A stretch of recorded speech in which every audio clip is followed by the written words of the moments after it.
actually pretty slick out here. For the past 24 years, Troy Robertson has been fixing all of Rochester's street signs. Yeah, after every snowfall, it's get the snow off the streets and then go fix signs. Tuesday is no exception. We got quite a few. We got over probably just a dozen just today that we know of. And with years of experience comes almost every tool for the job. It's a pneumatic post pounder.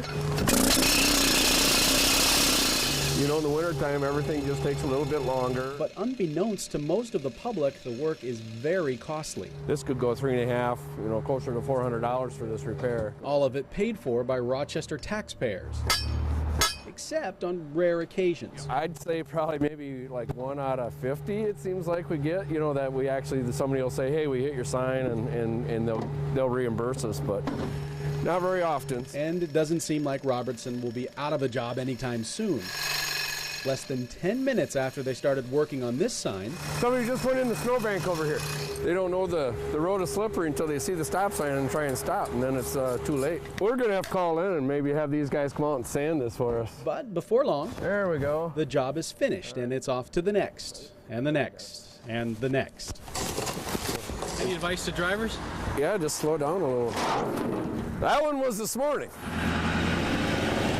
In Rochester, David Springer, ABC 6 News.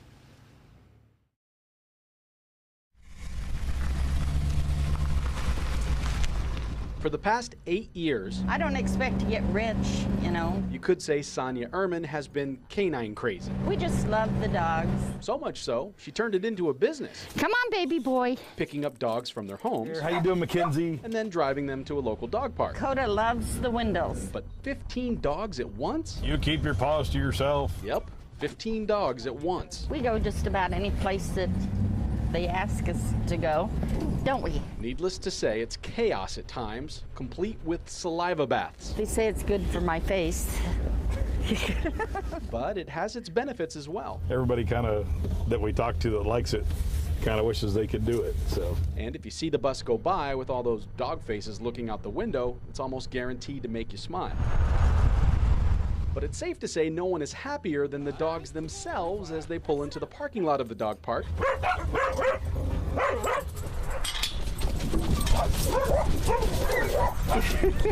As Ehrman puts it, her job is both yin and yang. That's sort of like being caught in a hurricane and finding out at the end that you didn't die. But of course, there's always tomorrow. In Rochester, David Springer, ABC 6 News.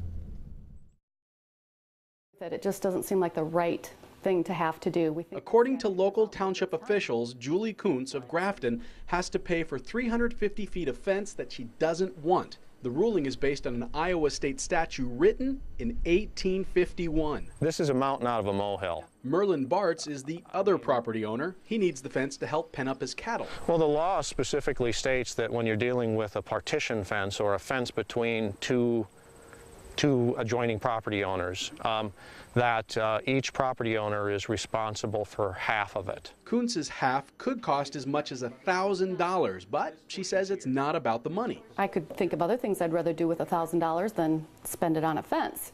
But certainly we're hoping to bring enlightenment to this issue, bring it to the public, and hopefully state lawmakers will take note of it and change the law. But it's not that simple. The man on the proverbial other side of the fence is one of her state lawmakers, Senator Merlin Bartz. I think the most important point here is, fortunately in this case, I as a lawmaker don't get to determine the law, and the Kuntzes as lawbreakers don't get to determine the law. It is a decision made by the township trustees. Even so, Kuntz says it's possible she may appeal the decision, and she may also be reconsidering who to vote for in the next state Senate election.